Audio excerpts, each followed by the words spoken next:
Welcome to Kinder Things. I'm your host, Mike Shaw, and on this podcast, we're embarking on a journey to get a glimpse into the wondrous world of kindness. I'm as excited as you are to meet new guests, hear their stories, and learn from their insights. Just trying to make this podcast a platform for the little things, because that's where we see the real magic of life at work. Thanks for listening.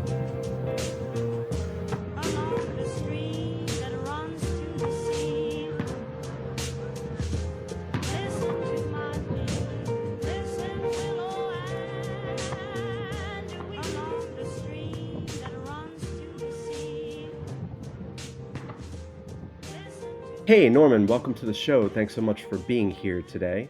Hello. Thank you for having me. And where are you currently? I'm in Brooklyn, New York, but I'll be in New Jersey this weekend playing with Thursday. Oh, nice. And I'm really glad we have this window of time right now. I mainly want to talk with you about the creative vehicle that you brought into the world known as antimatter. And for listeners who aren't aware, antimatter began as a music fanzine in the early 1990s, primarily focused on bands in the hardcore and punk community. But over the decades, antimatter definitely went through a number of incarnations and iterations and eventually evolved into an online hub of conversation, of contemplation, and of connection. And Norman, I was hoping today that you would take us on your journey with antimatter. How and when did it all begin? I could tell you it began in 1993 because that's literally when it began. But for me, I think it really began in the 80s. And the reason why I say that is because I have just always been attached and attracted to the printed word. And even as we talk about antimatter as an online entity, Mhm. that's still a little painful for me because every time I publish something online, I still envision it in print. I still see it as something that should eventually exist on paper. And Yeah. so I think that that importance I really carried with me into the 90s. And when I started Antimatter in 1993, it was really about finding that place of importance, of printed importance for the community. Yeah. And I think there were a few things happening in the 90s and specifically at that point that really made me feel like this was important work. But for the most part, I'd say it was just starting something that I didn't think existed, starting something that I felt like there was a void. Yeah. I wanted to, I don't know that in that first issue, for example, that those were my best interviews, but I got really good by the second issue. Who were the bands in the first The issue? first issue was Quicksand, Rage Against the Machine, Resurrection, Mouthpiece, Lifetime, something like that. Wow. Yeah. Wow. And That's a great first issue. yeah, it was like, I mean, it was funny because that issue was very last minute. I sort of had decided in the summer that I was going to do a fanzine because I was playing in Shelter at the time and I knew I was going to quit at the or I wanted to quit by the end of the year. But I didn't really have like anything else to do afterwards and I didn't want to necessarily just go back to work. So I had this weird idea that I maybe I can make a living doing a fanzine. And it sounds crazy. Yeah. And it sounded crazy at the time, but I did the math and I was like, I think it's possible. And also keep in mind that I was 19 years old and I didn't need that much money, Yeah. right?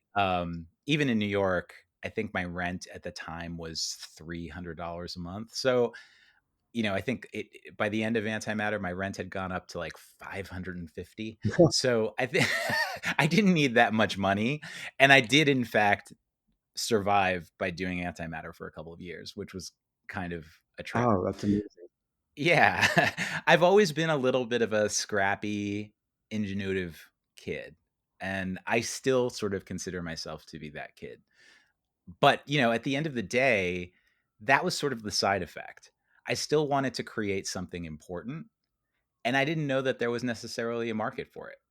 I didn't know that hardcore kids wanted to read this kind of conversation. I didn't know that hardcore kids wanted to read something that was a little bit more thoughtful. Yeah, and your writing voice, I do have to say, has just, like, such presence and, a deep introspection to it that makes whenever I read one of your essays or listen to one of your interviews, I'm always left contemplating my sense of belonging, not only in the hardcore community or the music community, but also just as a human on Earth, so you're doing wonderful work. Well, I mean, thanks.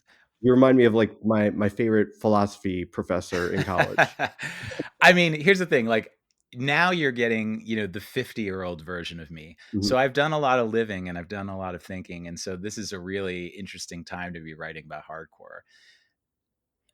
Back then you were getting the 20-year-old version of me, which was maybe a little less worldly. Yeah, yeah. But I've done a lot in the last 30 years. And so when I started Antimatter again, I think that was part of the allure was like, I felt like, well, wow, like now I actually have the experience to execute the vision that I had in 1993. Oh, and then it was July of 2023 that you relaunched Antimatter in a different form, if you wanted to tell the listeners about that newest incarnation. Right. So that was a very, they say history doesn't repeat, it rhymes. That's very much what this is. This is a rhyme.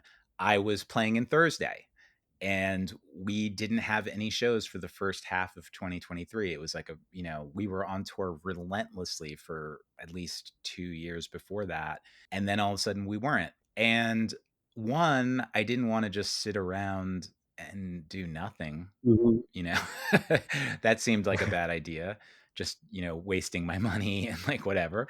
And then two, I was just like, well, I mean, here's a situation where it's like, what is the publishing landscape? Are there fanzines? And there are, but I couldn't really grasp the idea of doing a print zine at this point for me. And so I had done a lot of research about the Substack platform and this sort of idea of the newsletter as a medium.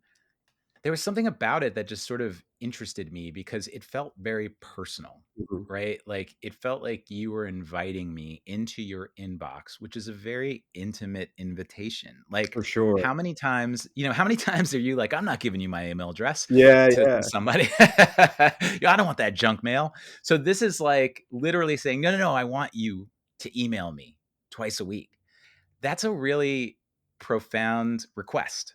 And I kind of was curious. No one, there were hardcore Substacks that I've seen, hardcore newsletters on Substack, but no one was doing it sort of at the consistency or at the level that I kind of had conceived if I was going to do it for antimatter. And there was a part of me that was just curious, and I'm a very curious person. That's just one of my flaws, if I'm being honest with you. But I decided that this would be a good time to bring antimatter back. One, because I felt like, again, there's a void. There's nobody that was really doing what I do, and I felt like there was this whole new generation of hardcore bands, multiple generations of hardcore bands, really, since the last time that I really sat down and did interviews. And I wanted to create this body of work that really represented a moment. And I wanted to do it on a new medium. So that was a totally new experience and a new experiment. And I wanted to see if I could actually make this a sustainable project, not just financially, but also sort of mentally, spiritually, philosophically. I wanted to see, like, the only way to know sometimes is to do it. Yeah, yeah. And I just dove in and I decided that I was going to give that a shot. One thing I was thinking was the amount of work and the time and the energy that just one person was putting into all this. So when you announced a few weeks ago that Antimatter was going on indefinite hiatus, it all just kind of hit me. And I felt a little sad that I had taken for granted all the work that you were putting in and just kind of like almost just kind of expecting it on a weekly basis. But then I was also felt very happy and very relieved. I hope that right now you can just kind of take a breather, feel a sense of accomplishment, a sense of peace, maybe a sense of joy in what you've provided in the past 18 months. There's a lot of in what you just said that I could comment on. I think, like, for me, first of all, when we talk about the amount of work that goes into antimatter, a lot of that, let's be real, is on me, right? Like, I could have just time blocked out, this is how long I'm gonna take to write an essay. This is how long I'm gonna take to transcribe an interview. I could have done those things and never or rarely pushed the bounds of that time block. Mhm, But it's sort of like I just realized that, especially with the essay writing, it's sort of like writing a song. Like, you can't time block that. yeah, I was gonna ask you if you have a process for writing these because they hit me in a way where many of the essays I've reread like 4 or 5 times, kind of the same way. If I hear a song I really like, I'll just play it like 10 times in a row. Your essays have a similar readability where every time it might be this one static block of words, but every time I read it or revisit it, I'll pick up something different. And I was just wondering, do you have a set process for compiling these essays? Some of these essays I would toil over for like a week, and some of them would just come out in a day. And sometimes I would get guilty if I managed to just put one out in a day, and I was just like, I can't believe I just did that. Oh man, did I phone it in?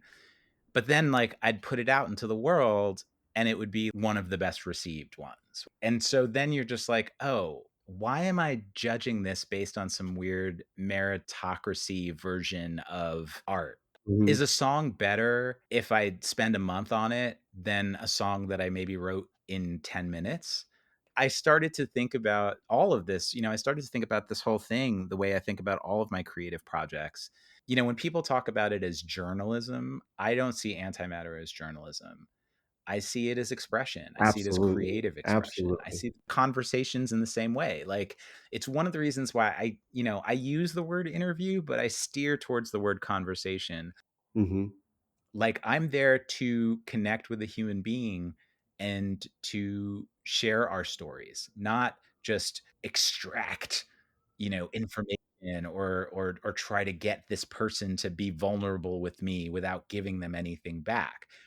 That's not how conversations work. yeah, And if I've managed to get anyone to say anything that anyone finds remotely interesting, I promise you it's because I shared myself and they felt safe. yes. Yeah, you said the key word, expression, and that's what I feel whenever I read or I dive into antimatter. And it's funny, I learned this, word ikigai. It's a Japanese concept. Have you heard of that? Yeah. IKIGAI. IGAI, yeah. It's usually represented in, like, a Venn diagram, and there are these 4 principles. It's, what you love, what you're good at, what the world needs, and what you can be paid for. And it's where those 4 pillars intersect, that's where your ikigai or your, sense of purpose lies. And for you, I really feel like your ikigai is tied to your voice, whether it be your writing voice, which is deeply introspective, your speaking voice, which you're naturally really, expressive, really good storyteller, or whether it's your creative voice through an instrument like a guitar or drums. Yeah, I just was reading about Ikigai and I was thinking of you and your voice. It's interesting. It's like I was just having a conversation with Ned from Title Fight about this song, this Drug Church song, Demolition Man. So this song, Demolition Man, sort of asks, do we have a purpose? That's the chorus. Mankind, he's got no sense of purpose. It's all call centers and Percocets, right? But the second verse of that song says, picture being built for one thing, and when that thing is done, you feel free. Wow. And I remember just hearing that lyric, and I wrote about it in Antimatter, an installment of AM Radio. And I can't get that lyric out of my head because it's a very provocative question, right? Can you picture being free by doing one thing? Were you built to do one thing? I think that in my life, I've really tried to run away from that mythology. I think that you see that all the time on reality competition shows, right? Like people talking about like, I was born to be a chef. I was born to be a fashion designer. I was born to be whatever they're competing for, a singer, like whatever it is. And they cannot imagine a life without doing this one thing. I've never been that person.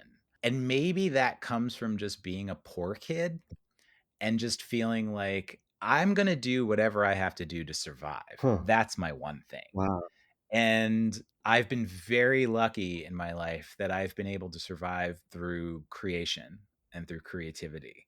Wow. Well, I'm glad you stayed in touch with your creative voice and have just found ways to express it. And I have a nephew who's 15 years old this year, so I started taking him to hardcore and punk shows. Obviously, in November of this year, 2024, I took him to see Touche Amore at Union Transfer in Philly. I was there. And in between bands, Xavier and I were sitting down, and I saw you walk by, and Oh. no, I don't get starstruck, but I was like, "Oh my god, it's Norman from Antimatter."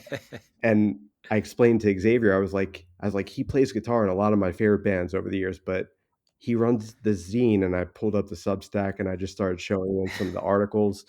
I almost went up to say hi, but I was like, "Nah, I don't wanna, like, invade on your time and your privacy." No, I mean, it was a great show. It wasn't Norman from Shelter, Shelter was my gateway band, Oh, or wow. Norman from Thursday, or Norman from Texas. It was Norman from Antimatter. Well, I appreciate that. I think, I personally don't think it's an intrusion when people say hi. For the most part, like it. It gets a little overwhelming when it's actually like a Thursday show, let's say, and there's like 30 people who want to say hi. Mhm. Then Yeah. I can very much shrink. I'm a shrinker when it comes to that kind of social pressure. Yeah. Well, time has really flown by here, and this has really been a wonderful conversation. So, at the end of each episode, I do ask the guests to choose a number between 10 and 320. Oh gosh. 84. 84. Okay. I have this pocketbook of kindness here, and there's quotes on every page. So Okay. I'm going to turn to page 84. And your quote today is by Mother Teresa. It's not how much we give, but how much love we put into giving. Mother Teresa.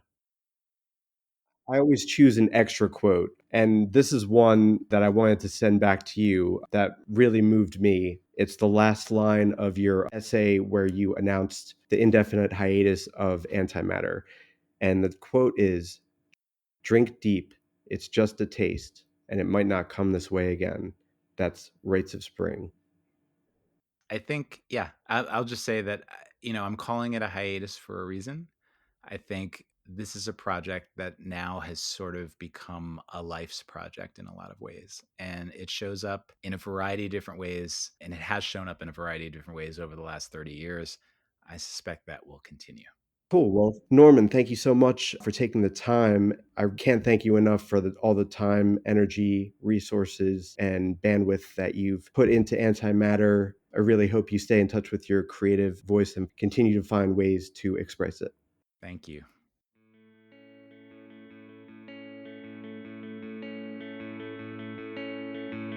White bikes on the side of the road. Last night I heard a crash on 22. And you were never the same. Did you forget your